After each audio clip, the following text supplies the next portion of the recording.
అన్ని రంగాల్లో ముందున్నటువంటి మహిళలు ప్రపంచవ్యాప్తంగా అనేక దేశాల్లో మహిళలు అన్ని రంగాల్లో కూడా ఇటు ఆటల్లో కానివ్వండి, లేకపోతే సాంకేతిక పరిజ్ఞానంలో కానివ్వండి, ఈరోజు ఇస్రోలో ఎంతో మంది మహిళా సైంటిస్టులు ఉన్నారు. అలా అనేక రంగాల్లో ఉన్నత శిఖరాలను అవరోధించినటువంటి మహిళామణులు మన దేశంలో మాత్రం ఇప్పటికీ కూడా అనేక దాడులకు, దౌర్జన్యాలకు గురైనటువంటి పరిస్థితులు చూస్తా ఉన్నాం.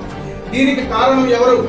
మహిళలకు సరైనటువంటి అవకాశాలు కల్పించి ఆర్థికంగా, సామాజికంగా, సాంస్కృతికంగా అన్ని విధాలుగా కూడా మహిళలను ఆదుకొని, మహిళలకు పెద్దపీట వేసి, మహిళలను ముందుంచి నడిపించాల్సినటువంటి మన దేశంలో, మన రాష్ట్రంలో ఈరోజు మహిళలకు ఇలాంటి దాడులకు గురై, మహిళల పట్ల దౌర్జన్యాలకు గురైనటువంటి పరిస్థితిని ఈరోజు చూస్తా ఉన్నాం మనం. ఇది ముమ్మాటికి కూడా ఒక సమాజానికి మంచిది కాదు. భారతీయ జనసంఘ పార్టీ మహిళలకు పెద్దపీట వేస్తుంది.